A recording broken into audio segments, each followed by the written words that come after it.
अस्सलाम वालेकुम नाजरीन, मैं हूं आपका होस्ट, आपका दोस्त, आपका मेज़बान मोहम्मद सलमान। उम्मीद करते हैं कि आप सब खैरियत व खैर वाफ़ियत से होंगे। नाजरीन, आज हमारे साथ स्टूडियो में जो शख्सियत मौजूद है किसी तारुफ़ के मोहताज नहीं। चैम्बर ऑफ कॉमर्स से इनका ताल्लुक़ है, सूबाई सदर भी रह चुके हैं चैम्बर ऑफ कॉमर्स के और फाउंडर मेंबर भी हैं। हमारे साथ स्टूडियो में मौजूद है रशीद अहमद पराचा साहब। पराचा साहब, आपको प्रोग्राम में खुशामदीद कहते हैं। बिस्मिल्लाहिर्रहमानिर्रहीम। आपका बहुत शुक्रिया जी, आपकी न्यूज़ टॉक्स की पूरी टीम का बहुत शुक्रिया कि आपने हमें मौका दिया कि हम आके आपको अपने मसाइल से आगाह कर सकें और आवाम तक पहुंचा सकें, हुकूमत तक पहुंचा सकें। जी बिल्कुल। पराचा साहब, ये बताएं कि कोरोना वायरस से जिस तरह एक आम तबका मुतासिर हुआ है, उसी तरह ताजिर तबका भी परेशान है। आपको क्या आप क्या सोचते हैं, आपका क्या ख्याल है कि ऐसे कौन सी मुश्किलात हैं और इनका क्या सद्भाव होना चाहिए?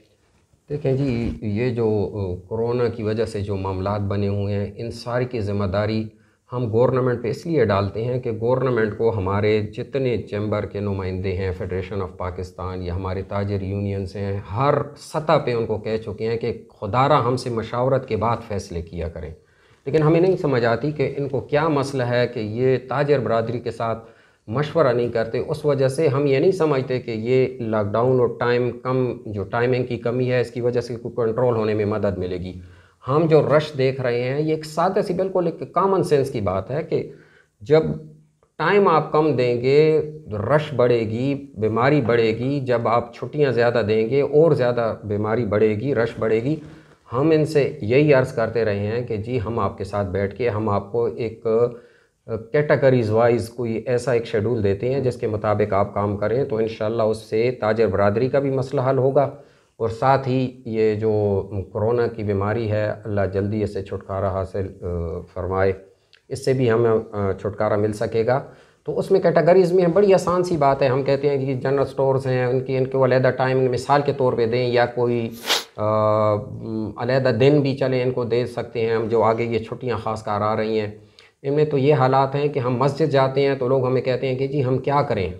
हम रोड से गुज़रते हैं तो लोग कहते हैं कि जी हम क्या करें, हम बड़े बड़े परेशान हैं। तो हमने उन्हें गवर्नमेंट को कई दफ़ा बयानात के मीडिया के ज़रिए भी, खतूत के ज़रिए भी आगाह किया कि जी ये बड़े परेशान कौन है। इसमें यही करें कि दर्जियों की अलहदा टाइमिंग दे दें, होल सेलर्स को अलहदा टाइमिंग दे दें, कोई इस तरह की कैटेगरीज़ बना लें जिससे लोग भी मुतमईन होंगे और हुकूमत को भी फ़ायदा होगा, आसानी होगी। इसके अलावा ताजिर बरादरी के जो मसाइल आपको ये कोरोना की वजह से बताऊं कि लोगों के जो किराए हैं, लोग किराए नहीं दे सक रहे, जो माल पड़े हैं, किसी के पास माल ख़राब हो रहा है तो किसी को माल मिल नहीं रहा, क्योंकि ये जो डीलर है वो नहीं देता। वो कहता है आगे लॉकडाउन है तो हम कैसे आपको माल दें, क्योंकि आगे रिकवरी वाला मसला है। कोई अच्छा, लोगों को एक बड़ा अजीब तासुर है कि हर ताजिर बड़ा अमीर तरीन है। लोगों को ये अंदाज़ा नहीं कि सफ़ेद पोश इंतहाई, जो छोटा ताजिर है इंतहाई सफ़ेद पोश तबका है, उनकी वो किसी से ना मांग सकता है। वही ताज़ा दिहाड़ी वाली मामलात हैं, उनके किराए पे दुकानें ली हुई हैं, तो पहले किराया पूरा करते हैं, बहुत बड़े अखराजात हैं। तो एक दिन बंद करने से उनको जो किराए में नुकसान होता है वो आगे जाके तो टैक्सेस हो रहे, ये कैसे देंगे। तो ये हम हुकूमत से गुजारिश करते हैं कि जी इसमें खुदारा आप हमारी ताजिर बरादरी को बैठा के उसके साथ कोई टाइमिंग, और ये जो आगे लॉकडाउन आ रहा है इसको फौरी तौर पे ख़त्म किया जाए, इससे बहुत बड़ी परेशानी बन सकती है। जी बिल्कुल। पराचा साहब, ये तो कोरोना वायरस और ताजिर बरादरी के हवाले से सवाल था। अब एक सवाल आपके खिदमात के हवाले से देते हैं।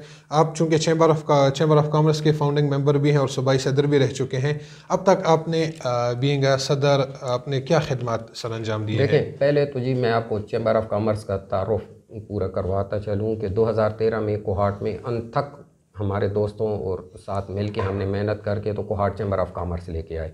क्यों लेके आए, इसका क्या फ़ायदा है? इसकी वजह यह है कि जी हम जब बाहर ममालिक जाते थे तो हमारी मेंबरशिप एक रिक्वायरमेंट है। जो गवर्नमेंट की कई ऐसे कारोबार हैं जिसमें बग़ैर मेंबरशिप के आप कारोबार नहीं कर सकते, बल्कि बाहर ममालिक में तो यह है कि जो कारोबार कोई भी शुरू करेगा बुनियाद उसकी चैम्बर की मेंबरशिप है, और चैम्बर का मेंबर वो बंदा बन सकता है जो गवर्नमेंट को टैक्स दे, एक्टिव टैक्स पेयर बन सकता है। जी। तो हमने उस वक़्त कोशिश करके जी लाइसेंस हासिल किए। इस लाइसेंस हासिल करने के लिए एक कॉमर्स मिनिस्ट्री से हासिल किया जाता है, फिर SECP में रजिस्ट्रेशन होती है, फेडरेशन ऑफ पाकिस्तान में रजिस्ट्रेशन होती है, बाकायदा एक रजिस्टर्ड इदारा होता है, हर साल ऑडिट होता है, और बहुत से दुनिया के जिस मुल्क में जो लोग जाना चाहें तो हमारी रिकमेंडेशन लेटर की ज़रूरत पड़ती है उनको। तो हमारे उस वक़्त से हमने काम शुरू किया। कोहाट के सबसे बड़ा फ़ायदा तो ये हमने दिया लोगों को कि जी उनको अभी बाहर कहीं जाने की ज़रूरत नहीं है, कोहाट में ये सहूलत मुयस्सर है। उसके अलावा हम फिर आएंगे कि जी हम जब से काम कर रहे हैं, बीसों ऐसे काम हैं, हर वक्त हमारी मीटिंग्स रहती हैं, बड़े अच्छे मशवरे और लोगों को नए कारोबार और मुख्तलिफ़ मामलात में जो गवर्नमेंट के मसाइल हैं, तजवीज़, हम पुल का किरदार अदा करते हैं। जो गवर्नमेंट और ताजर बरादरी के दरमियान पुल का किरदार होता है।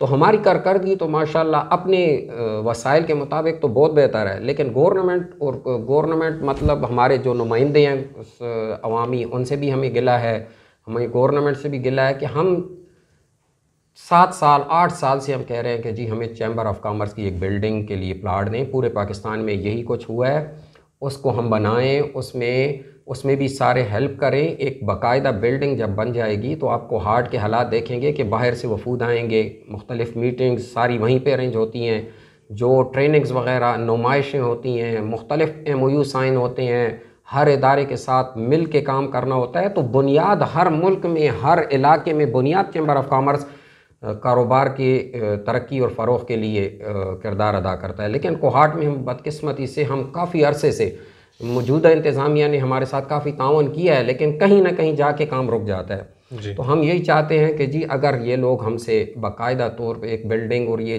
अरेंज कर दें, हमारे वसाइल बढ़ाएं। इतने तक के लोग तो रॉयल्टी में भी हिस्सा ले रहे हैं चैम्बर ऑफ कॉमर्स। तो ये चैम्बर ऑफ कॉमर्स फिर बाकी जितने फलाही काम हैं, जो कारोबार के फ़रोग़, आपको पता है कि रीढ़ की हड्डी की हैसियत है, मईशत बेहतर होगी तो रोज़गार भी मुयस्सर होगा। तो इस सिलसिले में हमारा यही हमेशा से एक गिला रहा है कि हुकूमत की तरफ से हमें ताउन नहीं मिला। ये तो आपने हुकूमत से गिला किया कि आपको बिल्डिंग प्रोवाइड करनी चाहिए अच्छी खासी, और लोगों को आपने एक पैगाम दिया। कोहाट में कारोबारी इंडस्ट्री को और मज़ीद चैम्बर ऑफ कॉमर्स के ज़रिए और मज़ीद किस तरह तरक्की कर सकती है? अवाम या ताजिर बिरादरी जो है उनको आप क्या तजावीज़ पेश करना चाहेंगे, या हुकूमत से जो आपके गिले हैं उसके बावजूद कोई टिप आप देना चाहेंगे या कोई तजवीज़ आप देना चाहेंगे? देखें जी, पहले तो सबसे पहले मैं आपको ये एक बहुत हमारी बदकिस्मती कि हम एक जो CPEC में जो इंडस्ट्रियल जोन आ रहा था वो कोहाट से कैंसिल कर दिया गया, मुअख्खर कर दिया गया। उसमें हमने बड़ा जी 2018 में हमने डिप्टी कमिश्नर साहब उस वक़्त थे, उनको, उसके अलावा हमने नुमाइंदों से, अवामी जो हमारे नुमाइंदगान हैं उनसे बात की कि जी ये हमारे कोहाट का एक मेगा प्रोजेक्ट है, देखिए हमसे जा रहा है, इसको खुदारा रोकें। एक ये ऐसा तकदीर बदलने वाला, इलाके की तकदीर बदलने वाला 2000 एकड़ पे एक इंडस्ट्रियल जोन मंजूर था जो कि कैंसिल कर दिया गया, मुअख्खर कर दिया गया। इसकी वजह उन्होंने बताई कि जी जो जगह सेलेक्ट की गई तो वो जगह वहाँ पे पानी नहीं है, तो पानी की वजह से हमने उनको फिर दोबारा से जगह DC साहब के मशवरे से उन्होंने लेटर भी किया, वो हमने सेलेक्ट की जो खैबर ऑयल रिफाइनरी के लिए जगह मुख्तस है, उसके साथ वाली जगह। उसमें हमें फ़ायदा ये होता, एक तो पंजाब के करीब है तो वहाँ का इन्वेस्टर भी साथ आता, तो हमारा साथ इन्वेस्टर उसके साथ एडजस्ट हो जाता। दूसरा वहाँ ये फ़ायदा था कि अगर खैबर ऑयल रिफाइनरी बन जाती है तो उसके बाद उसका जितना रॉ मटेरियल, जितना बाकी उसके ऐसे केमिकल्स और वो हैं, वो इंडस्ट्रियल जोन में ऐसी इंडस्ट्री लगती जो सबसे कम कास्ट हमारे इलाके की होती। तो ये हमारा जी बदकिस्मती पहली ये। दूसरा, हुकूमत से पहले मैं आपको कुछ गिले जो हैं, बल्कि जो ज़मीनी हक़ाइक़ से बड़े दूर दूर बात होती है उस पर ज़रूर बात करना चाहूँगा। एक देखें, कोहाट अभी तकरीबन 40 लाख लोग यहाँ पे कोहाट में समझे कि कारोबार से का हेडक्वार्टर है कोहाट, डिपेंड कर रहे हैं लोग। लेकिन यहाँ पे अभी तक कोई ऐसे एक पॉलिसी नहीं बन रही, कोई ऐसा सिलसिला, जैसे हम कहते हैं, देखें जी, एक मैं WSSC की आपको मिसाल देता हूँ, आपके इल्म में होगा या नहीं होगा कि WSSC में जो बोर्ड ऑफ डायरेक्टर्स बनता है जी, या बाकी कई उसमें नहीं भी बनता तो उसको बनाना चाहिए। उसमें बाकायदा नोट है कि चैम्बर ऑफ कॉमर्स का एक नुमाइंदा होगा, एक ताजर यूनियन का नुमाइंदा होगा, एक मीडिया का नुमाइंदा होगा, इस तरह सोशल वेलफेयर का एक नुमाइंदा, वकला से एक नुमाइंदा होगा। लेकिन हमारे सारे मामलात सियासत की नज़र हो जाते हैं। वही बुनियाद बनती है कि वो जब नई नुमाइंदे, असल लोग नहीं आते उसमें, चले हमारा नुमाइंदा तो वहाँ पे है, लेकिन अगर वो नहीं आते तो वही वजह बनती है कि मसाइल बढ़ते हैं, जो बाहर के लोग हैं वो आ जाते हैं। इस तरह देखें, अगर TMA में, मैं TMA की बात करूँ, अगर TMA जितने भी नक्शे, मतलब इख्तियार ना दें, हमारे ताजर को, चैम्बर को दुनिया इख्तियार देती है, आप इख्तियार भी ना दें, मशावरत तो कम अज़ कम कर लें। मशावरत से आपको ये फ़ायदा होगा कि आपके जितने ये नक्शों में मसाइल, ये जो फ्लॉप हो जाते हैं कई प्रोजेक्ट, ये फ्लॉप नहीं होंगे। हमारा ये काम है, बिज़नेस कम्युनिटी इस पे रात दिन काम करती है, उनसे ज़्यादा मालूमात नहीं है, तो वो एक कमेटी बना के उनको मशावरत के लिए रखें।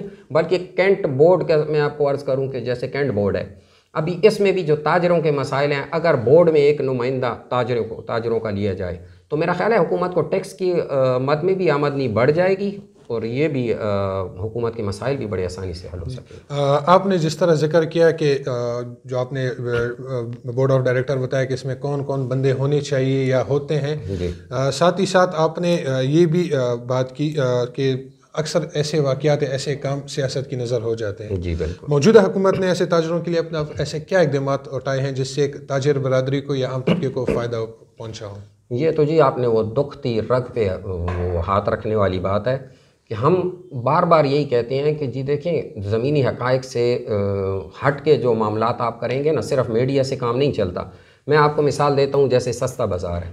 अभी सस्ता बाज़ार है, ये आप लोगों का काम नहीं है, ये आप लोग करते भी हैं तो या तो यूटिलिटी स्टोर की तर्ज का आप सब्सिडी दें, उनको प्रोवाइड करें आइटम सारे, तो तब जाके। अब इंतज़ामिया तो अपनी जगह या TMA अपनी जगह भरपूर कोशिश करता है, लेकिन वो कैसे करेंगे जब आप उनको सस्ती चीज़ नहीं देंगे। इसी तरह बहुत सारे मामलात हैं। आवाम का कहना है कि ये किस्म का बराए नाम है सस्ता बाजार, चीज़ें उनसे ज़्यादा महंगी मिल रही हैं। देखें जी, जो कोशिश कर सकती है इंतज़ामिया, ये उनके हद तक वो तो ठीक है, लेकिन अगर आप पीछे से जब नहीं करेंगे, देखिए बड़ी आसान से इसके हल हैं। आप लोग बाकायदा ये करोड़ों रुपए आप लगाते हैं, ये जो मेरा ख्याल है आप इनके एक मीडिया के थ्रू आप इनसे पता करें कि पूरे रमज़ान में ये जो जितने दौरे हुए हैं, विज़िट हुए हैं, इसका कितना ख़र्चा हुआ है। मैंने इनको एक तजवीज़ दी थी कि चले जी आप एक कैमराज लगा लें, ऑनलाइन सिस्टम है मोबाइल पे, चीफ सेक्रेटरी या जो सूबाई या लोकल सतह पे जो एडमिनिस्ट्रेशन है, ये सारे ऑनलाइन चेक करें जी। ये क्या कि जी एक अफसर आ रहा है तो उसके लिए तैयारी हो जाए, बाद में ना हो, तो इसका बेहतरीन हल ये है, पहले तो उनको कोई सामान दें, सस्ता फराहम करें, तो कोई बड़ी कंपनियों से बात करें, उनके स्टॉल लगाएं, क्योंकि एक चीज़ जब मेन फैक्ट्री से निकलती है तो कई हाथों पे दुकान परचून के गाहक तक पहुंचती है आम। अगर वो डायरेक्ट वहाँ पे स्टॉल लगाएंगे तो कुदरती यकीनी बात है कि वहाँ पे चीज़ सस्ती मिलेगी। तो ये बड़ी आसान से हल हैं कुछ, लेकिन इन लोगों को मशावरत ऊपर सतह पे, सूबाई सतह पे मशावरत करके या मरकज़ी सतह पे सिर्फ आर्डर इशू कर देना, ये अजीब सी कुछ मामलात हैं। जैसे महंगाई को मैं आपको बताऊं कि महंगाई कहते हैं कि महंगाई कंट्रोल करनी है। एक दुकानदार कोई चीज़ 110 रुपये ले रहा है, वो 100 रुपये में कैसे बेचे? आप इसका हल ये है कि जी आप देखें, ऊपर से एक कमेटियां बनाएं जो ऊपर की सतह से देखें कोई चीज़ इंपोर्ट हो रही है या मैन्युफैक्चरर है, वहाँ से लेके तो आखिर तक आए ना, सिर्फ खाने की नहीं, मैं हर चीज़ की बात करूँगा। मतलब है जो कपड़ा है, शूज़ हैं या जनरल स्टोर की आइटम्स हैं, ये सारी चीज़ें आप ऊपर से नीचे तक देखें कि असल मुनाफा और मसला किसको आ रहा है ना। ये नहीं कि नीचे का ताजर आजकल जो हर वक्त हवालात में बंद है, कोई आता है जी एक बंदा आके दुकानें बंद कर जाता है, करोड़ों रुपए लोगों की इन्वेस्टमेंट है, तो उसकी कोई बुनियादी वजह जो हैं गलत, हम हमेशा उनकी मतलब है उनके हम भी मुखालिफ हैं। हम कहते हैं बिल्कुल जी जो गलत काम कर रहा है उसको बंद होना चाहिए। फूड की आइटम्स हैं, हलाल फूड वाले बड़ा अच्छा काम कर रहे हैं, लेकिन इस जगह पे आप ये देखें एक बंदा आता है जाके तो किसी पुलिस वाले को कह दे ये चीज़ गलत है। अगर उसकी आपस में ज़ाती कोई मसाइल हों तो उसमें भी यही होता है कि जी वो कोई चीज़ डाल के तो वहाँ पे ला के तो उसको पर्चा दे दे। ये कोई तरीका नहीं है ना। तरीका यही है कि जी बाकायदा जो इदारे बने हैं, कोई सिंपल जिस तरह कानून है सिंपल लेके तो दोबारा फिर उसको चेक करवाया जाए। तो बहरहाल बहुत सारे मसाइल ऐसे हैं जिस पे इस हुकूमत से ताजरों के आपस में राब्तों की कमी की वजह से बहुत परेशान और गिले हैं। जी, यहाँ पे आपने बात की कि आम पुलिस वाला भी आके अगर उसके साथ कोई ज़्यादी मसले हैं या ज़्यादी कुछ बातचीत है तो उस बेस पे उनको बंद कर देते हैं। अक्सर हमें देखने को मिलता है कि इंतज़ामिया का कोई बंदा AC DC या कोई और बंदा जब बाज़ार आता है और फिर दुकानें सील कर देता है। जी जी जी जी बिल्कुल। इस हवाले से आप क्या कहना चाहेंगे कि दुकानें सील करने के अलावा उनका आप क्या तजवीज़ देना चाहेंगे? क्योंकि लोग करोड़ों की इन्वेस्टमेंट करते हैं, जैसे कि आपने जिक्र किया कि एक दुकान के किराया 70,000 80,000 1.5 लाख तक किराया है। लोगों को वो इस मुश्किल दौर में पूरा करने में मुश्किलात पेश आ रही हैं। उनके बावजूद इंतज़ामिया के उनको कुछ वजूहात के बिना पे दुकानें सील कर देते हैं। इस हवाले से आप इंतज़ामों को क्या कहना चाहेंगे? इसमें एक तो आपको ये बताऊं कि पुलिस वाला मैंने नहीं देखा कि कोई डायरेक्ट आके किसी की दुकान सील करे, लेकिन उनको एक इख्तियार दिया गया है कि जी कोई चीज़ गलत है तो वो रिपोर्ट बना के तो आप करें, लेकिन उसमें भी वो एक सिंपल दूसरा मतलब है कोई चीज़ बंदा चेंज कर सकता है। अगर कोई बंदा लेके जो आपकी मेरे साथ नहीं बनती, मैं आपके ख़िलाफ़ कोई चीज़ लेके उसमें कोई डाल दूँ और ले चेक करवाऊँ, तो ये उनको इख्तियार दिया गया है, जो मेरा ख्याल है शायद इससे लोग नाजायज़ फ़ायदा उठाने की कोशिश करें। जो आप बंद करने की बात कर रहे हैं, इसमें देखें हमने पहले भी इंतज़ामिया से कहा है, उन्होंने ताउन भी किया है, उनसे हमने कहा है कि जी एक तो जी अगर कोई ऐसी चीज़ है तो सबसे पहले फ़ाइन, सिर्फ फ़ाइन करें। मतलब है ऐसा ना हो कि उसको हथकड़ियाँ लगा के आप लेके जाएं, वार्निंग दें पहले फिर फ़ाइन करें। अगर जी चलें कोई इस हद तक कोई है जुर्म जिसको आप कहते हैं सील भी हम करते हैं, सील करें, लेकिन फिर उस बंदे के चेहरे और उसकी दुकान के नाम और ये चीज़ आम तौर पर जो छोटे छोटे मसाइल हैं उसमें कम से कम ना दें। उनकी एक इज़्ज़त नफ्स मजरू होती है, उनके घर वाले, उनके बच्चे, वो सारे देखते हैं, बड़ी एक बहुत बड़ी एक ज़हनी कोफ्त से गुज़रते हैं। तो ये हम एक उनको तजवीज़ देते हैं कि जी खुदारा इनका एहतियात कर। ये भी आवाम है और ये भी टैक्स दे रहे हैं, और हम ये भी एक हुकूमत से कहें कि जो टैक्स गुज़ारा है उसको खुसूसी एक मराद दी जाए, उनको इज़्ज़त दी जाए। ठीक है, ये बात तो यहाँ पे हो गई। अब आखिरी सवाल पे आते हैं। FBR के टैक्सेस से ताजिर बिरादरी इतना परेशान क्यों रहता है? ऐसी क्या चीज़ है जिससे इस तबके को मुतासिर किया है? देखें, FBR की जो बातें हैं वो ज़्यादातर पॉलिसी लेवल की बातें हैं। FBR में हमने जब हमारी मीटिंग्स ऊपर हुई हैं या फेडरेशन से या चेयरमैन साहब से पहले कई मीटिंग्स हो चुकी हैं FBR के, तो उस लेवल पे हमने कई चीज़ें तजवीज़ दी हैं। एक तो ये हर साल हमसे तजवीज़ चैम्बर ऑफ कॉमर्स से मांगते हैं कि जी आप लोग तजवीज़ दें, लेकिन बदकिस्मती की बात कि उस पर अमल नहीं होता। तो हम ये देखते हैं बाहर ममालिक का इत्तेफाक कई दफ़ा हुआ है, तो वहाँ ये होता है कि लोग जितनी तरक्की करती हैं गवर्नमेंट उनको समझें कि सहूलियात बढ़ाती जाती है। यहाँ पे एक मसला ये है, अजीब सी पॉलिसी है कि जितना आप कारोबार को बढ़ाने की कोशिश करेंगे उतना आपके ख़िलाफ़ दायरा तंग होगा। तो हम उनको पहले भी कई तजवीज़ हमारे लीडर्स जो हैं, मशरान हैं, वो भी दे चुके हैं कि जी खुदारा इसमें भी आप देखें कि कोई बंदा तरक्की कर रहा है या कोई नई इंडस्ट्री लगा रहा है, उसको कुछ मराहत दें, कोई सहूलत, कुछ इज़्ज़त दें, उनको कोई तरीक़ाकार समझाएँ। कोहाट में हम इंडस्ट्री की बेहतरी के लिए एक ये भी तजवीज़ देते हैं कि जी सारे इदारे मिल के, पहले कोहाट में हुकूमत जो इदारे बने हुए हैं ये सारे मिल के कोहाट को थोड़ा सा चला दें। अगर कुछ फैक्ट्रीज चल पड़ी उसके बाद ख़ुद ब खुद ये सिलसिला बढ़ता चला जाएगा। तो ये टैक्सेस की जो बात है इसमें ये देखें, एक तो सेल्स टैक्स बड़ी परेशानी है लोगों के लिए, और दूसरा एक आपको बताऊं कि जी एक्साइज़ के अलहदा टैक्सेस हैं, ये अलहदा, TMA के अलहदा टैक्सेस। हम बाहर हाँ कह चुके हैं कि एक ही जगह पे टैक्स लें। देखें मोटरवेज़ पे आजकल आप जाएं तो मुख्तलिफ़ ठेकेदारों की मुख्तलिफ ये सारे सॉफ्टवेयर के ज़रिए डिवाइड हो जाती हैं पेमेंट्स। बिल्कुल। तो यहाँ पे भी आप एक ही जगह पे लें और फिर वो डिवाइड करें ना, आप TMA को भी दें, एक्साइज़ को अपने दें, सूबाई जो हिस्सा है, जो चीज़ें हैं। तो ये चीज़ हम काफ़ी अरसे से कह चुके हैं, और ज़िली सतह पे हम FBR की भी कमेटियाँ चाहते हैं जिसका ज़िली इंतज़ामिया उनको चेयर करे और मसाइल सुने, ताकि लोगों के दिलों में ये घबराहट ख़त्म हो, ताकि लोग आसानी से टैक्स दें। जी, बहुत शुक्रिया फराचा साहब अपना कीमती वक्त देने के लिए। आखिर में क्या पैगाम देना चाहेंगे हमारे नाजरीन को, ताजिर बिरादरी को, आम आवाम को? जी सर, मैं पैगाम यही देना चाहूँगा कि जो 4-4 नस्लों से दुकानों पे बैठे हैं, खुदारा दुकानों से निकलें, इंडस्ट्री की तरफ आएँ, अपने कारोबार को बढ़ाने के तरीके देखें, ऑनलाइन सिस्टम में भी साथ आएँ। लेकिन ऑनलाइन के लिए भी एक तजवीज़ यही है कि ऑनलाइन कारोबार तभी करें जब कोई एक ठिकाना आपका हो, जो लोग मतलब एक शोरूम भी होना चाहिए।